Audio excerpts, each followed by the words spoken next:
ನಮಸ್ಕಾರ ವೀಕ್ಷಕರೇ ಎಲ್ರಿಗೂ. ಇವತ್ತು ನಾನು ನಿಮ್ಮ ಮುಂದೆ ಮತ್ತೊಂದು ಹೊಸ ರೆಸಿಪಿಯೊಂದಿಗೆ ಬಂದಿದ್ದೀನಿ.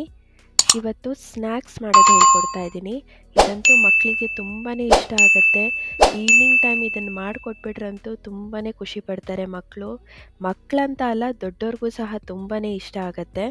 ಆನಿಯನ್ ಚೀಸ್ ರಿಂಗ್ಸ್ ಹೆಸರು ಕೇಳಿದ್ರೇ ಎಷ್ಟು ಚೆನ್ನಾಗಿದೆ ಅಲ್ವಾ? ಚೀಸ್ ಅನ್ನೋ ಪದ ಕೇಳ್ತಂದ್ರೆ ವಾವ್ ಹೇಗಿರ್ಬೋದು ಅಂತ ಮೊದಲೇ ಯೋಚನೆ ಮಾಡ್ತೀವಿ. ಅದೇ ರೀತಿ ಇರುತ್ತೆ. ತಿನ್ಲಿಕ್ಕಂತೂ ಸಖತ್ತಾಗಿರುತ್ತೆ. ಆನಿಯನ್ ರಿಂಗ್ಸ್ ಅಂತೂ ನೋಡಲಿಕ್ಕೆ ಸಖತ್ ಕಲರ್ಫುಲ್ಲಾಗಿ ಕಾಣಿಸ್ತಾ ಇದೆ. ನೋಡಿದ್ರೇ ಅನಿಸುತ್ತೆ ಇದೆಷ್ಟು ಕ್ರಿಸ್ಪಿಯಾಗಿರ್ಬೋದು ಅಂತ. ನೀವು ಅನ್ಕೋತಿರೋದು 100% ನಿಜ. ತುಂಬಾ ಕ್ರಿಸ್ಪಿಯಾಗಿರುತ್ತೆ. ಬಿಸಿ ಬಿಸಿನಲ್ಲಿ ಸಾಸ್ ಜೊತೆ ಮಿಕ್ಸ್ ಮಾಡ್ಕೊಂಡು ತಿಂತಿದ್ರಂತೂ ತುಂಬಾ ಚೆನ್ನಾಗಿ ಅನಿಸುತ್ತೆ. ಈಗ ಮಾಡೋದು ಹೇಗೆ ಅಂತ ನೋಡೋಣ ಬನ್ನಿ. ಮೊದಲಿಗೆ ಒಂದು ಪ್ಯಾನ್ ತಗೊಳ್ಳೋಣ.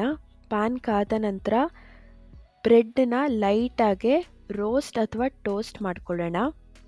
ಮೀಡಿಯಮ್ ಫ್ಲೇಮಲ್ಲೇ ಇಟ್ಕೊಳ್ಳಿ. ತುಂಬ ಜೋರಾಗಿ ಇಟ್ಕೊಂಡು ಸೀಸ್ಲಿಕ್ಕೆಲ್ಲ ಹೋಗಬೇಡಿ. ಈಗ ನೋಡ್ತಿರ್ಬೋದು ಈ ರೀತಿ ಲೈಟ್ ಗೋಲ್ಡನ್ ಬ್ರೌನ್ ಬಂದರೆ ಸಾಕು. ಬ್ರೆಡ್ಡು ಎರಡು ಕಡೆನೂ ಇದೇ ರೀತಿ ರೋಸ್ಟ್ ಮಾಡಿಕೊಂಡು ತೆಗೆದಿಟ್ಕೊಳ್ಳೋಣ. ಇಲ್ಲಿ ನನಗೆ ಹತ್ರ 6ರಿಂದ 7 ಬ್ರೆಡ್ ಸ್ಲೈಸ್ಗಳು ಬೇಕಾಗತ್ತೆ. ಅದಷ್ಟನ್ನು ಚೆನ್ನಾಗಿ ರೋಸ್ಟ್ ಮಾಡಿಕೊಂಡು ಪಕ್ಕಕ್ಕೆ ತೆಗೆದಿಟ್ಟು ಕಂಪ್ಲೀಟಾಗಿ ತಣ್ಣಗಾದ ನಂತರ ಪೌಡ್ರ್ ಮಾಡ್ಕೊಳ್ಳೋಣ. ಬ್ರೆಡ್ಡು ಬಿಸಿ ಇರಬೇಕಾದ್ರೆ ಪೌಡರ್ ಮಾಡಲಿಕ್ಕೆ ಹೋಗಬೇಡಿ. ಕಂಪ್ಲೀಟಾಗಿ ತಣ್ಣಗಾಗಿರಬೇಕು ಬ್ರೆಡ್ಡು. ಮತ್ತು ಈ ರೀತಿ ಸಣ್ಣದಾಗೆ ಮುರಿದಾಕಿ ಮಿಕ್ಸಿ ಜಾರ್ನಲ್ಲಿ ನಂತರ ಸಣ್ಣದಾಗೆ ಪೌಡರ್ ಮಾಡ್ಕೊಳ್ಳಿ. ತುಂಬ ಸಣ್ಣದಾಗೂ ಏನು ಬೇಡ, ಮೀಡಿಯಮ್ ಆಗಿ ನಾನಿಲ್ಲಿ ತೋರಿಸ್ತೀನಲ್ಲ ಆ ರೀತಿ ಪೌಡರ್ ಆದರೆ ಸಾಕು. ಈಗ ಕೋಟಿಂಗ್ಗೆ ಬೇಕಾಗಿರೋ ಅಂಥ ಬ್ರೆಡ್ ಕ್ರಮ್ಸ್ ರೆಡಿಯಾಗಿದೆ. ನೀವು ಇದನ್ನು ಬೇರೆ ಯಾವುದೇ ರೆಸಿಪಿ ಮಾಡಬೇಕಾದ್ರೂ ಈ ರೀತಿ ಬ್ರೆಡ್ ಕ್ರಮ್ಸ್ನ ಮಾಡ್ಕೋಬೋದು. ತುಂಬಾ ಈಸಿ ಮತ್ತು ತುಂಬಾ ಚೆನ್ನಾಗಿರುತ್ತೆ. ಈಗ ನೆಕ್ಸ್ಟು 3 ಈರುಳ್ಳಿ ತೊಗೋತಾ ಇದ್ದೀನಿ. ಈರುಳ್ಳಿನ ಸ್ಲೈಸಸ್ ರೀತಿ ರೌಂಡಾಗಿ ಕಟ್ ಮಾಡ್ಕೋತಾ ಇದ್ದೀನಿ. ಇಲ್ಲಿ ನಾನು ಅರ್ಧದಿಂದ 3/4 ಇಂಚಷ್ಟು ಸ್ಲೈಸಸ್ನ ಕಟ್ ಮಾಡ್ತಾ ಇದ್ದೀನಿ. ಹೆಸರಲ್ಲೇ ಆನಿಯನ್ ರಿಂಗ್ಸ್ ಇರೋದ್ರಿಂದ ರಿಂಗ್ಸ್ ರೀತಿನೇ ಕಟ್ ಮಾಡ್ಕೋಬೇಕು ಆನಿಯನ್ನ. ಬೇರೆ ಯಾವ ಶೇಪಲ್ಲಿ ಮಾಡಿದ್ರೂ ಚೆನ್ನಾಗಿರೋದಿಲ್ಲ. ಒಂದು ಬಾರಿ ಈ ರೀತಿ ಈರುಳ್ಳಿನೆಲ್ಲ ಕಟ್ ಮಾಡಿ ಇಟ್ಕೊಂಡ್ಮೇಲೆ ಒಂದೊಂದಾಗಿ ಲೇಯರ್ಸ್ನ ತೆಗಿತಾ ಹೋಗಿ. ಆದಷ್ಟು ನಿಧಾನಕ್ಕೆ ತೆಗೀರಿ. ಚಾನ್ಸಸ್ ಇರುತ್ತೆ ಅಲ್ಲಿ ಇಲ್ಲಿ ಈರುಳ್ಳಿ ಕಟ್ ಆಗೋ ಅಂಥದ್ದು. ಇಲ್ಲಿ ನೀವು ನೋಡ್ತಿರ್ಬೋದು ನಾನು ಒಂದು ಲೇಯರ್ ತೊಗೋತಂದರೆ ಅದಕ್ಕಿಂತ ಒಂದು ಸ್ವಲ್ಪ ಚಿಕ್ಕದಿರೋ ಲೇಯರ್ ತೊಗೋತಾ ಇದ್ದೀನಿ. ಅಂದರೆ ಮಧ್ಯೆ ಒಂದು ಲೇಯರಷ್ಟು ಗ್ಯಾಪ್ ಬಿಡಬೇಕು. ಆ ಗ್ಯಾಪ್ ಯಾಕೆ ಬಿಡ್ತಾ ಇದ್ದೀನಿ ಅಂದರೆ ಆ ಲೇಯರ್ನಲ್ಲಿ ಚೀಸ್ನ ಫಿಲ್ ಮಾಡಬೇಕಾಗತ್ತೆ. ಹಾಗಾಗಿ ಒಂದು ಲೇಯರ್ ಆನಿಯನ್ನು ದೊಡ್ಡದಿತ್ತಂದರೆ ಅದಕ್ಕಿಂತ ಒಂದು ನೂಲಷ್ಟು ಚಿಕ್ಕದಿರೋ ಆನಿಯನ್ ಲೇಯರ್ ತೊಗೊಳ್ಳಿ. ಹಾಗೂ ಮಧ್ಯದಲ್ಲಿ ಇನ್ನೊಂದು ಆನಿಯನ್ ಲೇಯರ್ ಹಾಕೋ ಅಂಥ ಗ್ಯಾಪ್ ಬಿಡಿ. ಈಗ ಆನಿಯನ್ ರಿಂಗ್ಸ್ನೆಲ್ಲ ರೆಡಿ ಮಾಡ್ಕೊಂಡಿದ್ದೀನಿ. ಇದ್ರ ಮಧ್ಯೆ ಈಗ ಚೀಸ್ ಫಿಲ್ ಮಾಡೋದು ಹೇಗೆ ಅಂತ ನೋಡೋಣ.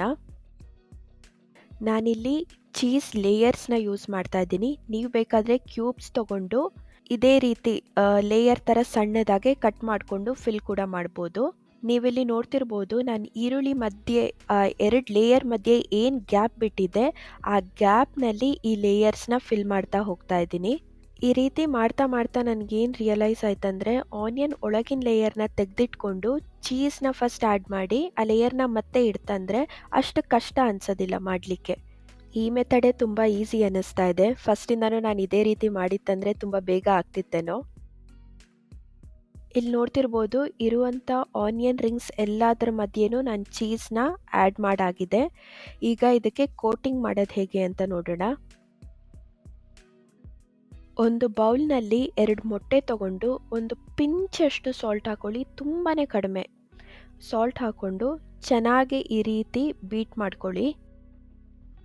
ಈಗ ನೀವು ನೋಡ್ತಿರ್ಬೋದು ನಾನು ಮೊದಲಿಗೆ ಮಾಡ್ಕೊಂಡಿಟ್ಟಂಥ ಬ್ರೆಡ್ ಕ್ರಮ್ಸ್ ತೊಗೊಂಡಿದ್ದೀನಿ ಹಾಗೂ ಬೀಟ್ ಮಾಡಿಟ್ಕೊಂಡಿರೋ ಅಂಥ ಮೊಟ್ಟೆ, ಆಮೇಲೆ ನಮ್ಮ ಆನಿಯನ್ ಚೀಸ್ ರಿಂಗ್ಸ್, ಆಮೇಲೆ ಸ್ವಲ್ಪ ಕಾರ್ನ್ಫ್ಲೋರ್ ತೊಗೊಂಡಿದ್ದೀನಿ ಬೈಂಡಿಂಗ್ ಆಗಿ.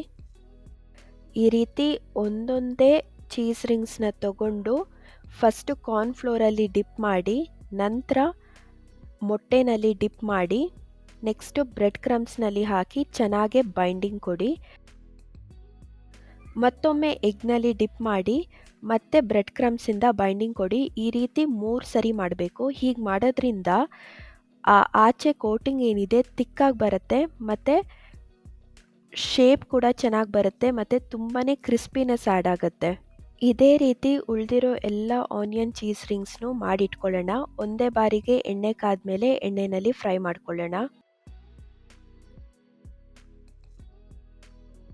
ನೀವು ನೋಡ್ತಿರ್ಬೋದು ಎಷ್ಟು ಚೆನ್ನಾಗಿ ಕೋಟಿಂಗ್ ಬಂದಿದೆ ಹಾಗೂ ಬೈಂಡಿಂಗ್ ಕೂಡ ತುಂಬಾ ಚೆನ್ನಾಗಿದೆ. ಇದೇ ರೀತಿ ಮಾಡ್ಕೋಬೇಕು. ಈಗ ಎಣ್ಣೆ ಕಾದಿದೆ. ಒಂದೊಂದೇ ಚೀಸ್ ಆನಿಯನ್ಸ್ನ ಹಾಕ್ಕೊಂಡು ಎಣ್ಣೆಯಲ್ಲಿ 1 ನಿಮಿಷನೂ ಇಲ್ಲ, ಅದಕ್ಕಿಂತ ತುಂಬ ಕಡಿಮೆ ತಗೊಳುತ್ತೆ ಟೈಮು. ಮೀಡಿಯಮ್ ಫ್ಲೇಮಲ್ಲೇ ಇಟ್ಕೊಳ್ಳಿ, ತುಂಬ ಹೈ ಫ್ಲೇಮಲ್ಲಿ ಇಟ್ಕೊಳ್ಳಿಕ್ಕೆ ಹೋಗಬೇಡಿ. ಜಸ್ಟ್ ಅರ್ಧ ನಿಮಿಷದಿಂದ 3/4 ನಿಮಿಷದವರೆಗೂ ಫ್ರೈ ಮಾಡಿ ತೆಗೆದುಬಿಡೋಣ. ನೀವಿಲ್ಲಿ ನೋಡ್ತಿರ್ಬೋದು ಎಷ್ಟು ಕ್ರಿಸ್ಪಿಯಾಗಿ ಕಾಣಿಸ್ತಿದೆ ಅಂತ. ನಾನಿಲ್ಲಿ ಸೋಡಾ ಏನನ್ನೂ ಉಪಯೋಗಿಸಿಲ್ಲ.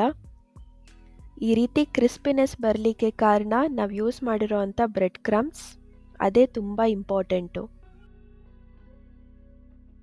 ಇದೇ ರೀತಿ ಉಳಿದ ಎಲ್ಲ ಆನಿಯನ್ ರಿಂಗ್ಸ್ನ ಎಣ್ಣೆಯಲ್ಲಿ ಫ್ರೈ ಮಾಡಿಕೊಂಡು ತೆಗೆದಿಟ್ಕೊಳ್ಳೋಣ. ನೋಡಿದ್ರಲ್ಲ ವೀಕ್ಷಕರೇ, ಎಷ್ಟು ಚೆನ್ನಾಗಿ ರೆಡಿಯಾಗಿದೆ ಅಂತ.